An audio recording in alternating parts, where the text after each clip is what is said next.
Hello viewers, இனி நம்ம பார்க்க போறது ஒன் பீஸ் எபிசோட் 644 பார்ட் 1.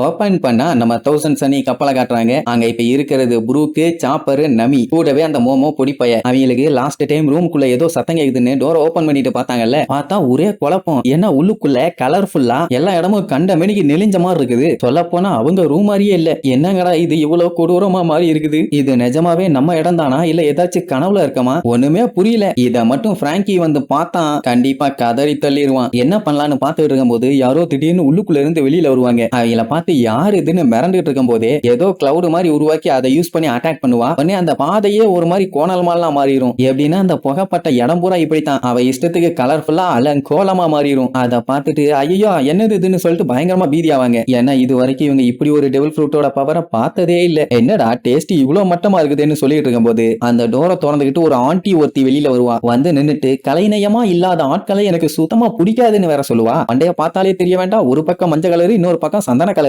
மூஞ்ச பாத்தீங்கன்னா முழு பூசணிக்காவை அப்படியே பட்டிட்டிங்கரிக்கு பார்த்து வச்ச மாதிரி இருக்கும். ஆமா யாருமா நீ என்ன இங்க பண்றன்னு கேட்டா அவளுக்கு என்ன கேட்டுச்சுன்னு தெரியல. என்ன பார்த்தா மெர்மேடு மாதிரியா இருக்குது. நான் என்ன மெர்மேடான்னு கேப்பா. எருமை நீ யாருன்னு தான் கேட்டேன், மெர்மேடான்னு கேட்கல. உடனே அவளோட ஆளுங்க அங்க வந்துருவாங்க. பாத்தீங்களா யாருன்னு, அதே பச்சை சட்டை போட்டவனுங்க. இவ வேற யாரும் இல்ல, டோஃப்ளமிங்கோட ஆளு. சீட்டு கட்டி கேம் கூட விளையாண்டுட்டு இருந்தாலே அவ தான் இவ ட்ரபோல் ஆர்மியை சேர்ந்த ஜியோலா. எது இவ டோஃப்ளமிங்கோ ஃபேமிலியை சேர்ந்தவளான்னு தெரிஞ்சவன அம்புட்டு பேத்துக்கு அப்படியே தூக்கி வாரி போடும். அவ அப்படியே லூசு மாதிரி சிரிச்சுக்கிட்டு என் மைண்டுக்குள்ள ஒரு இமேஜ் இருக்கு, அது இப்ப பிச்சுக்கிட்டு வெளியில வரப்போகுதுன்னு நம்மளால பார்த்துட்டு ஷாக் ஆவாங்க. என்னமோ பண்ண போறான்னு அவங்க நினைச்ச மாதிரியே அவன் மைண்டுக்குள்ள இருந்து அப்படியே புகையா வெளியில வரும். அதை தூக்கிட்டு நம்மளுக்கு மேல வீசுவான். வீசின அடுத்த செகண்ட் அப்படியே கம்ப்ளீட்டா பரவி இதுக்கு முன்னாடி எப்படி இருந்தாங்களோ அதுக்கு ஏருக்கு மாறா டோட்டலா டிஃபரெண்டா மாறிடுவாங்க. பார்க்க ரொம்ப சைல்டிஷா கேவலமா இருக்கும். ஒவ்வொருத்தரும் அவங்களோட மூஞ்சு உடம்பெல்லாம் பார்த்துட்டு ஐயோ சகிக்கலையன்னு சொல்லி கதறிட்டு இருப்பாங்க. உடனே நம்ம அவளை பிடிச்சி பச்சா திட்டுவான். என்ன லூசு மாதிரி பண்ணிட்டு இருக்க, ஏன் இந்த மாதிரி எல்லாம் பண்ணு. அவ இதுக்கு பேரு தான் கலைநயம். இந்த மாதிரி கலைநயத்தை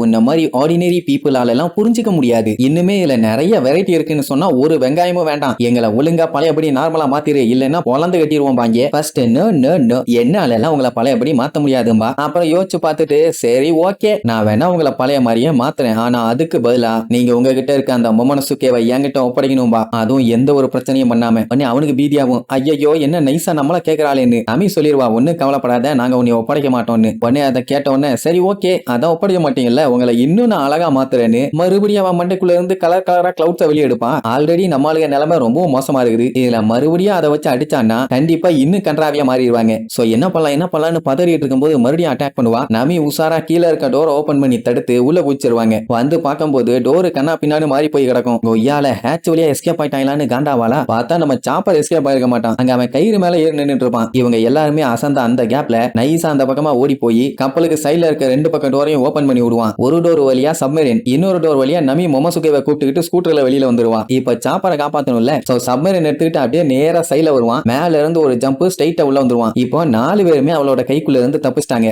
அதை பார்த்தாவ எப்படி அவங்க தப்பிச்சாங்க, எப்படி அவங்க வெளியில போனாங்க, ஒழுங்கா இங்க வந்துருங்கன்னு சொல்லி தொண்டை வெளியே கத்த ஆரம்பிச்சிருவா. ஆமா இவங்க கூப்பிட்டவன வரதுக்கு அவங்க சொந்தக்காரங்க, அதெல்லாம் வர முடியாது, என்ன கிண்டனமோ கிண்டிக்கன்னு அவ காண்டாயி இந்த இடத்தையே நான் ஆட்டா மாத்த போறேன், ஒழுங்கா இங்க வந்துருங்கன்னு சொல்லி மிரட்டுவா. உன்னால உன்னோட பவர் எல்லாம் இவ்வளவு தூரத்துக்கு யூஸ் பண்ண முடியாது வெண்ணே, ட்ரை பண்ணி பாரு, நீ என்ன அவ்வளவு பெரிய அப்பாட்டாக்குற, அப்படியே கண்ணு ரெண்டையும் புடுங்கி தின்னுடுவேன் தின்னும்பா. அவளுக்கு ரொம்ப வெறியாயிருச்சு. அதுக்கப்புறம் தான் மேட்டரே தெரியுது இதெல்லாம் நம்மளுக்கு சேர்ந்து போட்ட பிளான். ஏன்னா அவளை கம்ப்ளீட்டா காண்டி ஏத்தி அவளோட பவரை மொத்தமா யூஸ் பண்ண வைக்கணும், அதான் அவங்க ஐடியா. ஆனா இதனால 1000 சன்னியும் பாதிக்கப்படும்னு தெரியும். பிராங்கிக்கு தெரிஞ்சா கொஞ்சம் கடுப்பாகத்தான் செய்வான், ஆனா திருப்பி சரி பண்ணிடுவான்னு ஒரு நம்பிக்கை இருக்குது. அதனால இப்போதைக்கு அவளை காண்டேத்தி கடுப்பேத்தி ஒண்ணும் அவ்வளவுதான். சரின்ட்டு அவன் இஷ்டத்துக்கு பேசினா அவ என்னடானா ஆப்போசிட் சைடுல அந்த பக்கம் நடக்க ஆரம்பிச்சிருவா. என்ன ஆச்சு என்ன பண்றான்னு பார்க்கும்போதா டே பாய்ஸ் வெளியில வாங்கன்னு கூப்பிடுவா. பார்த்தா அவளோட சப்மரின் அங்க இருந்து வந்துகிட்டு இருக்கும். அப்படின்னா இப்படித்தான் அவ இங்க வந்திருக்கான். ஏன்னா இவ்வளவு நேரம் நம்மளுக்கு இருந்தப்போ சுத்தி எந்த ஒரு கப்பலுமே வரல. ஆனா திடீர்னு இவ எப்படி வந்தான்னு ஒரு டவுட் இருந்துச்சு. இவங்க என்ன பண்ணிருக்காங்க, சுத்தி இருக்க அந்த ஃபாகுக்குள்ள மறைஞ்சு இருந்திருக்காங்க. அதான் நம்மளுக்கு யாராலையும் கண்டுபிடிக்க முடியல. ஆனா இத்தனை பேர் இருப்பாங்கன்னு அவ கொஞ்சம் கூட எதிர்பார்க்கவே இல்லை. அவங்க எல்லாத்தையும் பிடிச்சி வாங்குன்னு வாங்கிட்டு இருப்பா. என்னடா பண்ணிட்டு இருக்கீங்க கொய்யாலைங்களா, அவங்க நம்மளை விட்டு எஸ்கேப் ஆகி ஓட ட்ரை பண்றாங்க. சாட்டு போட்டு மொமனசுக்கேவை மட்டும் பிடிச்சிட்டு மத்தவங்க எல்லாத்தையும் போட்டு தள்ளுங்க, இனி எவனோ டைம் வேஸ்ட் பண்ணக்கூடாதுன்னு சொல்லி பக்கத்துல இருந்த 2 பேத்தையும் தூக்கிட்டு வீசுவா. அப்படியே அடிச்சு புரண்டவனுக்கு கப்பல்ல போய் விழுவானுங்க. அதுக்கப்புறம் மறுபடியும் இழுத்துக்கிட்டே வந்து வாவ் எனக்கு இன்னுமே மண்டையில ஏகப்பட்ட இமேஜஸ் வருது, அது எல்லாமே வெளியில வெடிக்க போகுதுன்னு ஆடிட்டே வருவா. உடனே இவங்க வெறுப்பேத்துறதுக்காக ஏ குந்தானி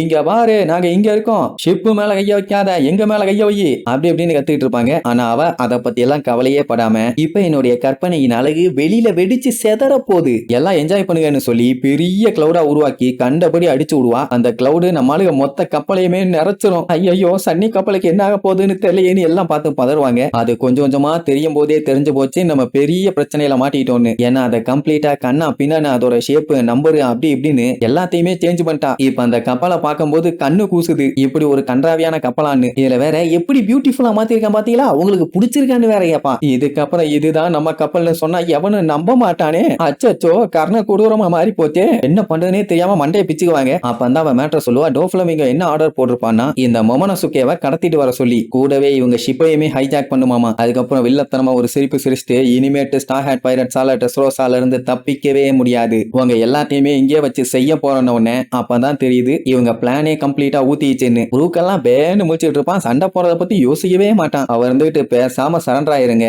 நீங்களா வந்துட்டீங்கன்னா தண்டனை கம்மி, அதாவது கொஞ்சம் கொடூரமா தான் கொல்லுவேன், ஆனா நாங்களா புடிச்சோம்னா கர்ண கொடூரமா கொல்லுவோம் எப்படின்னு சொல்லி விழுந்து விழுந்து சிரிச்சிட்டு இருப்பான். உடனே நம்ம ஆளுல புடிக்கிறதுக்கு அந்த வில்ல கூட்டத்தோட ஆளுங்க எல்லாம் வந்துட்டு இருப்பாங்க. அப்படியே அங்க கட் பண்ணி கொலிசியத்துல காட்டுறாங்க. இன்னுமே மக்கள் சத்தம் ஓயல, அவ்வளவு சவுண்டு. அண்ட் பி பிளாக்ல சண்டை போட்டவங்க எல்லாத்துக்குமே மெடிக்கல் ட்ரீட்மெண்ட் கொடுத்துட்டு இருப்பாங்கல்ல. அப்ப அந்த ரிக்கிங்கிறவரு நான் கிளம்புறேன் என்னை விடுங்கம்மா, ஆனா அங்க இருக்கவங்க ஸ்ட்ரிக்டா சொல்லிடுவாங்க இங்க வந்திருக்க அத்தனை பேருமே எங்களோட காம்படிட்டர்ஸ், அவங்களுக்கு ஏதாச்சும் ஒண்ணுன்னா நாங்க தான் ட்ரீட்மெண்ட் பார்த்து சரி பண்ணணும், சொல்ல போனா நீங்க எல்லாருமே ஒரு கெஸ்ட்டுங்க, அதனால இங்க இருந்து ஒழுங்கா ட்ரீட்மெண்ட் பாத்துங்கன்னு சொன்னா அவன் கேட்கவே மாட்டான். பட் அவனுக்கு அடிபட்டு ரத்தம் பயங்கரமா வந்துகிட்டு இருக்குது. ஆனா அவனுக்கு காண்டாயிரும், ஏன்டா வீணா போனவனுங்களா, மக்களுக்கு முன்னாடி எங்க எல்லாத்தையுமே அடிச்சுக்கிட்டு சாக சொல்லிட்டு இப்ப என்னடா ட்ரீட்மெண்ட் மண்டையெல்லாம் பொழந்து போடுவேன்பா. ஐயோ இப்ப அதெல்லாம் விடுங்க, உங்க மண்டை உடஞ்ச ரத்தம் வந்துகிட்டு இருக்குது, நாங்க உடனே ட்ரீட்மெண்ட் பார்க்கணும்னு ஹெல்மெட்டை கழட்ட வந்தா கழட்ட விட மாட்டான். பயங்கரமா மூச்சு வாங்க ஆரம்பிச்சிடும். எனக்கு ட்ரீட்மெண்ட்லாம் வேணாம், எக்ஸிட் ஓபன் பண்ணுங்க, நான் கிளம்பி ஆகணும்பா. ஆனா அவனுக்கு என்ன சொன்னாலும் இவ்வளவு மோசமா அடிபட்டவங்கள ட்ரீட்மெண்ட் பார்க்காம விடவே மாட்டோம் பானுங்க. அந்த டைம் ரெபேக்கா அங்க வந்துருவாளா. அவளை பார்த்த உடனே அவ சின்ன வயசு ஞாபகம் தான் வரும். யாருக்கு, அந்த ரிக்கிக்கு. என்னன்னா இவ சின்ன பொண்ணா இருக்கும்போது அழகா பூவெல்லாம் கொண்டு வந்து கொடுத்துருக்கா போல. அவனுக்கு தெரியும், ஆனா அவளுக்கு எதுவும் தெரியல. வந்து பார்த்துட்டு நீங்களும் ஒரு கிளாடியேட்டர், அதனால ட்ரீட்மெண்ட் எடுத்துக்கங்க, ரொம்பவுமே உங்களுக்கு பிளட் வருதுன்னு சொல்லுவா. அவன் அந்த சின்ன வயசு ரெபேக்காவை யோசிச்சு பார்த்துட்டு இருப்பான். உடனே கை கொடுத்து தூக்க வருவா. தட்டி விட்டுட்டு என்னால நடக்க முடியும்னு சொல்லிட்டு அங்க இருந்து கிளம்பிடுவான். போறப்போ ரெபேக்கா நீ மன்னிச்சிருன்னு மனசுக்குள்ள சொல்லிட்டு போவாரு. ரெபேக்காக்கு இவர் யாருன்னு தெரியல, ஆனா அவருக்கு இவ யாருன்னு நல்லாவே தெரியும். சரி ஓகே, இதுக்கு மேல நம்ம அவர்கிட்ட என்ன சொல்ல முடியும்னு சொல்லிட்டு அவ பாட்டு கிளம்பிடுவா. அவ்வளவுதான், நெக்ஸ்ட் எபிசோட்ல மீட் பண்ணலாம். டாடா.